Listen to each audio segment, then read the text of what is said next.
Saludos amigos, qué bueno que están junto a nosotros aquí en San Lucas al Día con Alexandra Malagón. Le doy la más cordial bienvenida a esta nueva entrega. Hoy, como ya escucharon, contamos con la presencia del licenciado Juan Rivera, que está junto a nosotros, quien es dietista. Y vamos a estar hablando de un tema bien importante, Juan, que me ha pasado en mi familia. Lo empezamos a conversar previo a dar inicio al programa, y es la hidratación y la nutrición en nuestros adultos mayores. Bienvenido. Gracias, Alessandra, y gracias por la oportunidad de estar aquí con ustedes nuevamente y que todos nuestros radio oyentes a través de las redes puedan adquirir los conocimientos que gustosamente brindamos a la comunidad. ¿Por qué es tan frecuente la deshidratación o qué incide para que nuestros adultos mayores lleguen a las salas de emergencia deshidratados y este tipo de situación? Hay un sinnúmero de factores en nuestros adultos mayores, por ejemplo, los medicamentos, la edad, algunas condiciones de condiciones, como por ejemplo fallos cardíacos, renales, diabéticos, descontrolados. Pues todo eso va a influir en la ingesta de líquido, y obviamente pues va a haber un flujo mayor de eliminación de líquido a través de los riñones. Por ende, pues, nuestros pacientitos adultos mayores van a tener esa dificultad de padecer frecuentemente con deshidratación. Cuando dice líquido, estamos hablando de tomar agua. Agua, jugo, gelatina, todo tipo de producto que sea de consistencia líquida. Yo quisiera preguntarte, ¿qué cambios los cuidadores, los familiares pueden detectar en su familiar, en su paciente, que denote que está deshidratado? Hay un sinnúmero de síntomas que el paciente adulto mayor va a presentar. Por ejemplo, puede ser mareos, puede ser confusión, esté hablando y empiece a hablar incoherencia, como si fuera un tipo de demencia. ¿En serio? Sí, porque si está deshidratado, puedes perder la coordinación. La coherencia. La coherencia y hablarlo a veces, pues, disparate, como uno puede decir en argot. Y también, pues, obviamente, la visión borrosa puede haber también, que son sintomatologías parecidas a si fuera un bajón de azúcar. Muchas veces temblor puede haber también, calambre bien frecuente en los pacientes que están deshidratados. Y obviamente pueden enmascarar otras condiciones. No quiere decir que pueda estar deshidratado, pero puede ser una condición que esté exacerbándose, o viceversa, que sea la deshidratación y uno crea que es la condición que ya padece. Imagínate tú, todo esto por no tomarse un poquito de agua. Un poquito de una botellita, un vasito de agua varias veces al día. ¿Hay cambios en el cuerpo a través de la edad que afectan esa sensación de que ya no tengo sed, etcétera, etcétera? Normalmente nuestros adultos mayores son deficientes en el consumo de proteína. Y al no comer suficiente proteína, la proteína tiene que ir acompañada de una buena hidratación para poder adquirirla. Y nuestros adultos mayores, como no comen mucha proteína, no tienen el deseo, la sensación de volver a tomar líquido para poder hacer las funciones metabólicas del cuerpo en digerir la proteína.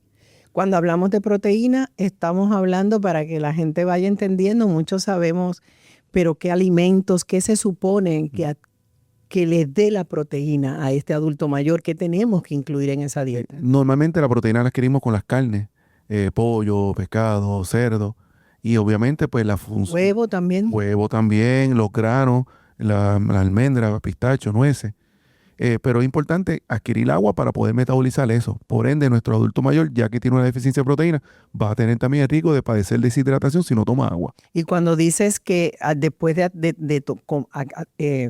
comer estos alimentos, tiende a haber sed, porque es un alimento fuerte. Cuando mascas, como dicen, para tragar, hay que pisarlo con su vasito de agua o con su juguito. Ya que nuestro adulto mayor tiene dificultad para tragar, tiene que ir acompañado de ese bocado de alimento y acompañado de cierta cantidad de líquido, en este caso preferiblemente agua.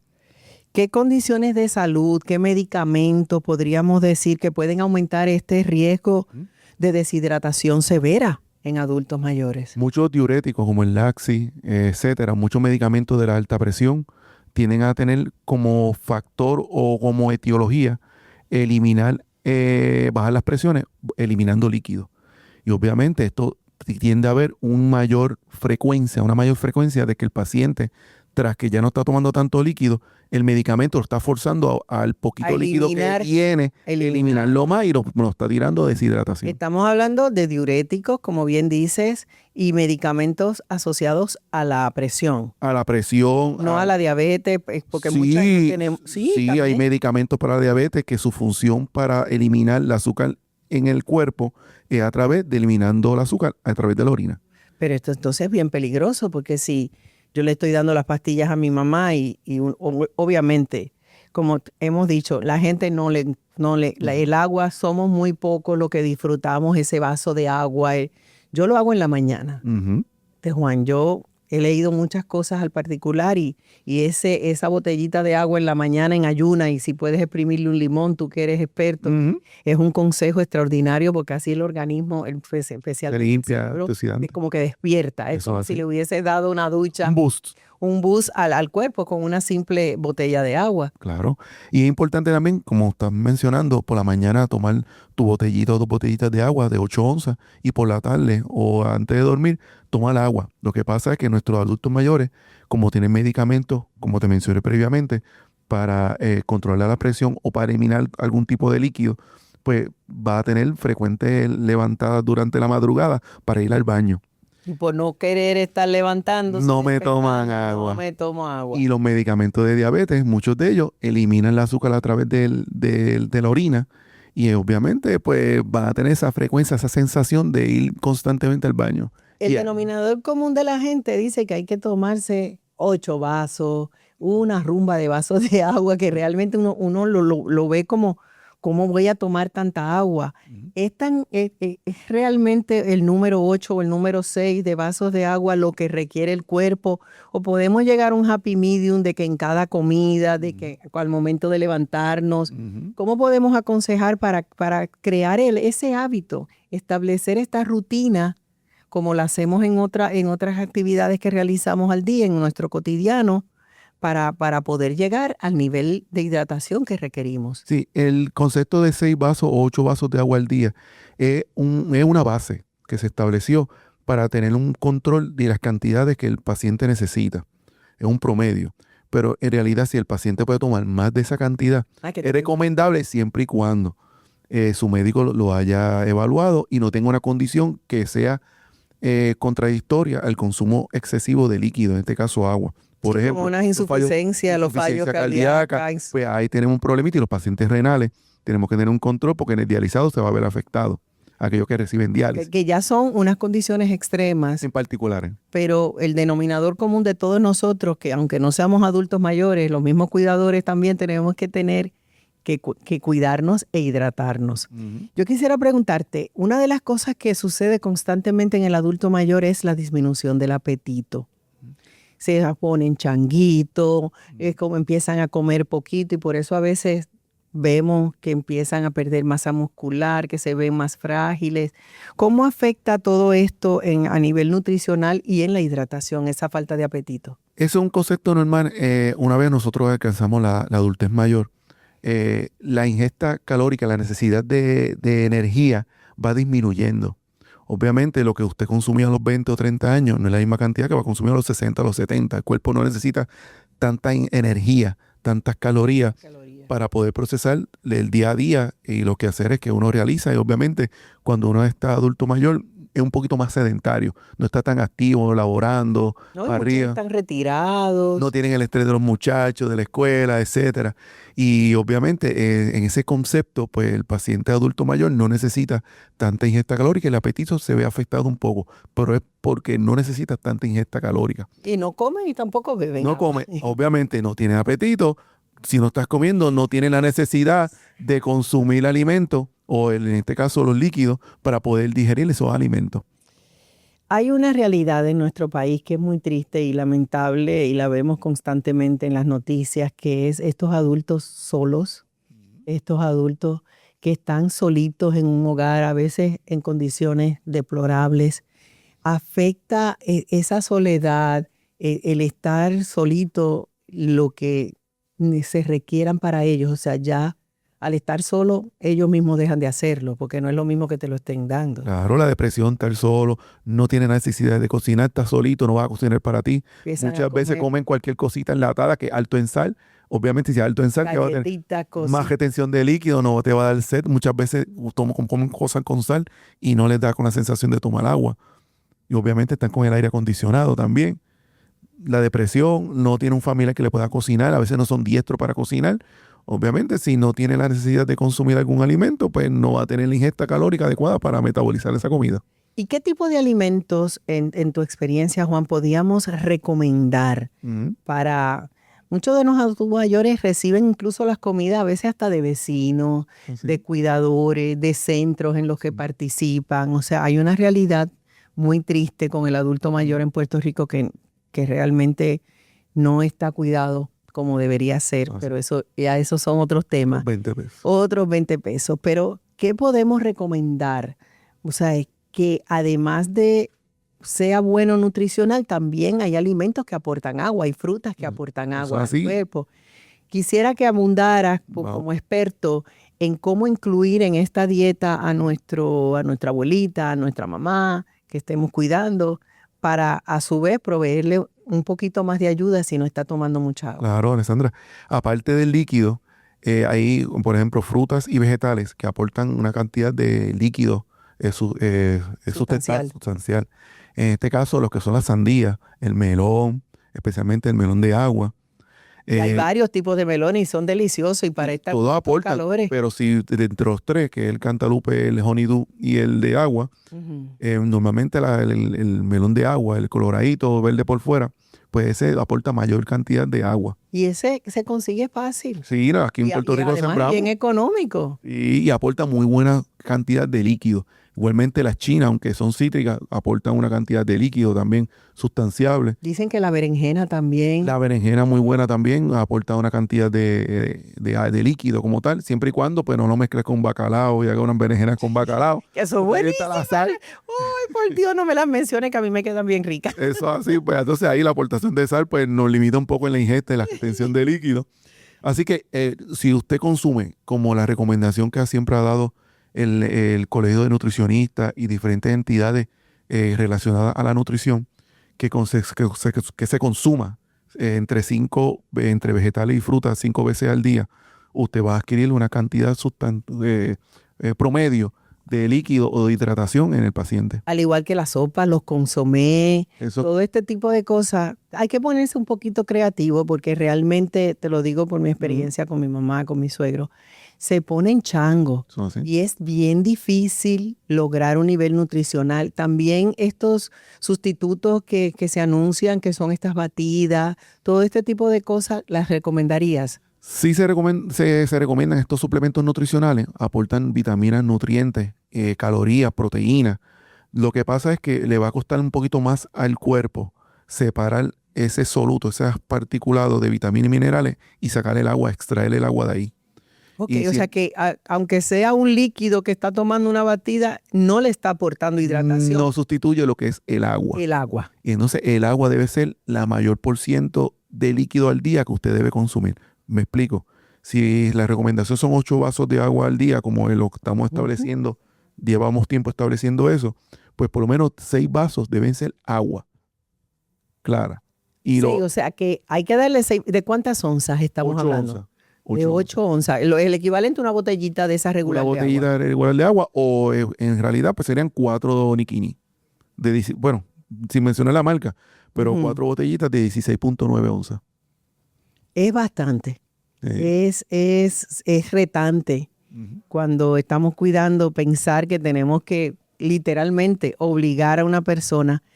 Yo he usado estrategias que quisiera que compartiéramos. ¿Cómo podemos hacer cambios dentro de lo que es la rutina del adulto mayor?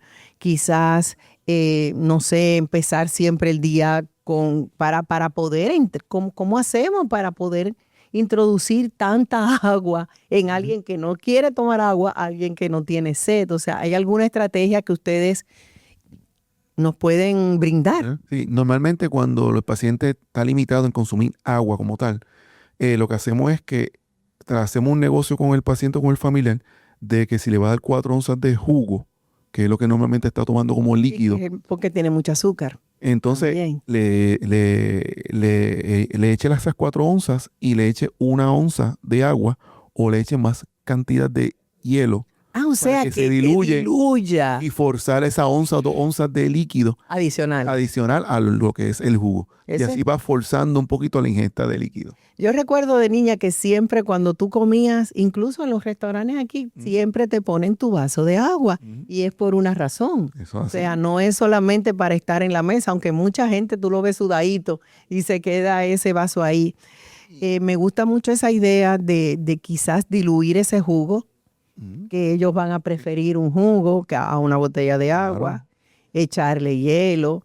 Incluso el mantener estas botellas que hoy en día, que son como unos vasos Ajá. metálicos, Que mantienen el frío. térmicos, que se mantienen fríos, mantenérselos cerca. ¿Correcto? Hay que ingeniárselas de algún modo. Hay diferentes truquitos, como mencionaste del termo, tenerlo al lado, si este paciente no ambula, está encamado, pues tenerlo al lado de su cama y cada ratito, si tiene la movilidad de las extremidades superiores, de los brazos, pueda tomar y dar su sipi, como uno dice, su jalón a través del sorbeto y para tomar líquido. Seguimos hablando de la hidratación, pero el tema es hidratación y nutrición. No quiero dejar de lado la importancia de la nutrición.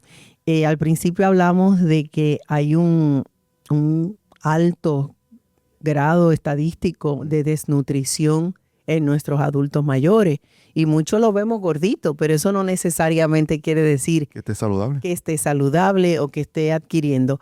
Vamos a profundizar un poco, Juan, en el término de nutrición, de cómo preparar esas dietas. Vamos a hablar de porciones, vamos a hablar de qué no puede faltar en ese plato de desayuno, de almuerzo y de cena cuando somos cuidadores o estamos aportando ayuda a nuestros familiares. Siempre es importante en los adultos mayores, como hemos establecido en charlas anteriores, que he tenido el placer de compartir contigo, los 5 grupos de alimentos. Siempre tener el grupito de las proteínas, que en este caso son las carnes. En el caso del desayuno sería el huevo, es una fuente Jamón. riquísima. Jamón, queso. Queso, se le puede dar bacon, que les Bacon gusta. podría ser, con No precaución, tanto. no tanto en nuestros adultos mayores. Pero Pues, una o dos tiritas le va a gustar. podría ser, y viene la variedad de que viene de pavo también. Sí, viene de pavo. Podemos optar por ello. Siempre en el desayuno el farináceo, en este caso sería la avena, la farina, el cereal de arroz, la maicena. Podríamos alternar con eso algún pancake o algún pedazo de pan de 4 pulgadas. 4 pulgadas, estamos hablando lo de la 4 palma, deditos más o menos. del ancho de 4 dedos. 4 deditos. Porque hay mucha gente que usa esta medida de la palma. Claro, obviamente de nosotros, que es la estatura promedio del puertorriqueño, si es una persona de 6 pies o 6'5", Ese no entonces cualifica. no cualificamos porque nos va a tirar como 8 pulgadas. Pero normalmente esa es la cantidad. Normalmente dentro de eso, la fruta, es muy importante el jugo o alguna fruta ¿Qué por la mañana. recomiendas? Porque aquí hay mucha fruta por temporada. O sea, está el aguacate, están las papayas, hay mucha fruta local, el mango. Nosotros puertorriqueños tenemos una variedad sustancial de frutas autóctonas como nosotros, de China, etcétera. Podemos utilizar una de las que tenemos en nuestro patio o conseguimos fácilmente en el supermercado como opción en el desayuno.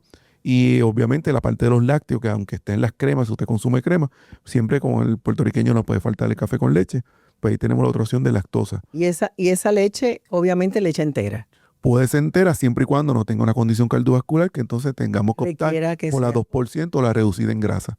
Y obviamente las vegetales no están dentro del desayuno. El puertorriqueño no desayuna frecuentemente vegetales, solamente cuando hacemos un sándwich, en buen español. Pero cuando podemos, aquí está hablando una cocinera, Juan, podemos en el revoltillito. Ay, sí, los pepinillos, el tomatito. Ponerle Ay, sí, tomatito, esa es podemos otra opción. picarle su pimientito, su cebollita, Correcto, su jamoncito y su queso. correcto. A mí la idea de los revoltillitos siempre lo he encontrado como una idea extraordinaria porque estás aportando proteína adicional, estás uniendo lo que tú estás diciendo de los 5. Claro, 5 Un grupos. revoltillo, y si le pones la tostadita, Y ahí tienes casi prácticamente los 5 grupos de alimentos Los con el 5 café con leche, y ahí completaste casi prácticamente los 5 grupos en el desayuno. de almuerzo. Vámonos al El almuerzo, almuercito, normalmente- porque aquí todo el mundo lo que es arroz, habichuela, Eso así, pues hablando de eso, el arroz de habichuela podemos introducirlo en el almuerzo con algún pollito, algún carne de res o algún pedazo de cerdo, normalmente en la palma de la mano, la palmita. Sin los dedos. Porción, Que sin los estamos dedos, hablando de acá. la palmita. Podemos incluir los vegetales, ahí no hay como tal un límite, yo no establezco límite de media taza. Si el paciente puede consumir una taza de vegetales, lo podemos hacer aunque sea diabético porque no aporta carbohidratos, excepto que usted le eche algo Los dulce. vegetales es un tema. Yo he escuchado muchas cuidadoras, incluso porque trabajo con cuidadoras que están cuidando tanto a mi mamá como a mi suegro. El asunto vegetales, porque tú compras el vegetal, lo metes en la nevera. Yo quisiera preguntarte en cuanto a los vegetales congelados y los vegetales enlatados. Ese es el más accesible, el que menos se te daña, el que lo puedes tener es perecedero, etcétera, etcétera. Pero también mucha gente dice que le pone mucho sodio, que le ponen aditamentos. El vegetal se complica porque se daña rápido, porque si lo compras vas una vez a la semana, cuando vienes a cocinarlo, ya ese celery está tieso o mongo o lo que sea. ¿Es tan malo adquirirlo de este modo que viene frisado o enlatado para poder aportar ese vegetal? Claro, muy buena pregunta, Alessandra. Normalmente el poder adquisitivo de nuestro adulto mayor es bien limitado. No todos pueden consumir los vegetales frescos. Obviamente el periodo perecedero de estos productos frescos pues bien limitado. Rápido se dañan. Y normalmente la segunda opción serían los congelados, que mantienen los nutrientes. Mejor que enlatado. Lo preserva el frío, no tienen casi preservativo y una manera casi parecida a lo que es el fresco. La tercera opción, siempre le recomendamos los enlatados, siempre y cuando usted bote ese líquido en que viene preservado, que viene acompañado con sal. Se pueden lavar, también hay gente que los lava. En envases con agua puede ser de la pluma, o puede ser destilada o purificada, y lo deje un ratito, un bañito de María, como uno dice, y lo puedas consumir para que elimine esa sal. Pero siguen teniendo la aportación calórica, mayormente los frescos y los congelados. Los enlatados, pues se puede perder un poco en ese líquido con sal cuando usted lo elimina. Los vegetales vienen, como tú bien dices, mezclados, vienen en paquetes que tú tienes el brócoli, tienes el coliflor, tienes la zanahoria. Es una alternativa. Y vámonos a la cena, que ahí también es más difícil que ninguna. La mayoría de la gente la termina con un sandwichito o con cualquier... Algo light. Algo bien light porque no quieren comer. La realidad, Juan, es que es bien tedioso hacerlos comer, hacerlos entender, no tengo hambre. ¿Cómo podemos a esa hora de la cena? Porque he escuchado en otros especialistas que he tenido la oportunidad de tener en el programa, que ahí hay más problema porque la persona se va a acostar y va a permanecer todo este espacio de 10 a veces hasta 8 o 12 horas en ayuno. En ayuno, y los diabéticos ya presentan problemas. Quisieras alguna recomendación para poder convencerlos a que se coman la cenita. Claro, normalmente en puertorriqueños hacemos las cosas al revés. Desayunamos pobres, almorzamos como príncipes y cenamos como reyes. Y en realidad debe ser a la inversa. Desayune como un rey, almuerce como un príncipe y cene como un mendigo. Un mendigo, un plebeyo. Pero normalmente en la cena es la comida menos importante, si lo vamos a establecer así, y es donde usted puede optar por alguna variedad de merienda. Me refiero a un yogur, una batida, puede ser algún cereal con leche, alguna crema, puede repetir una crema de por la mañana, una avenita, farina o cereal de arroz, algún tipo de alimento que sea más fácil de digerir durante la noche. Ya me están haciendo señas y me quedaban unas cuantas preguntas. Vamos a sintetizar antes de irnos. Yo quiero que me des alguna recomendación para familiares y cuidadores, y también quiero hablar sobre cuando empiezas a sospechar que hay deshidratación, ¿qué puedes hacer en tu casa? Okay. Que debes siempre tener, que esas dos las tenía guardadas y nos excedimos. Obviamente, lo que mencionamos ahorita, si usted ve que el paciente consume más jugo que agua, pues añadirle las oncitas de agua o añadirle más hielo en la bebida. Como lo que dicen los Pedialite y los electrolitos. En vez de otras marcas comerciales, porque el Pedialite, mencionando la marca, no tiene tanto contenido de azúcar. Obviamente, siempre es bueno tener... Si el paciente tiene acompañado diarrea, que puede ser uno de los síntomas de la deshidratación, tener diarrea también, y ocurre mucho con los que tienen esa condición, el Pedialite evita que esa continuidad de esa condición de diarrea se siga percolando, y en el diabético evita que se descontrole más. Última recomendación a la cámara, a nuestros cuidadores y familiares. Consumo de 6 a 8 vasos de agua al día en 8 onzas. Si lo vamos a extrapolar en botellitas, pues 4 botellitas de 16.9. Si usted puede consumir más, preferiblemente consuma más. Aquellos que están limitados, consulte con su médico o su especialista en la nutrición, que le pueda decir la cantidad adecuada según su peso, que usted pueda manejar por su condición cardiovascular o su condición renal. Juan, siempre es un placer tenerte aquí en el programa. Espero seguir hablando de tantos temas tan interesantes. Te damos las gracias por ser parte de esta edición de San Lucas al Día, y ustedes tienen una cita conmigo la próxima semana, así que nos vemos pronto. Gracias por estar junto a nosotros. Este programa fue traído a ustedes por el Sistema de Salud Episcopal. Agradecemos al personal del Centro Médico Episcopal San Lucas, Centro de Salud Conductual San Lucas, Hospital Episcopal San Lucas Metro y al equipo de trabajo Hospicio y Home Care San Lucas por su colaboración. Para más información, llama al 787-844-2080 o búscanos en sanlucaspr.org. Gracias por su sintonía.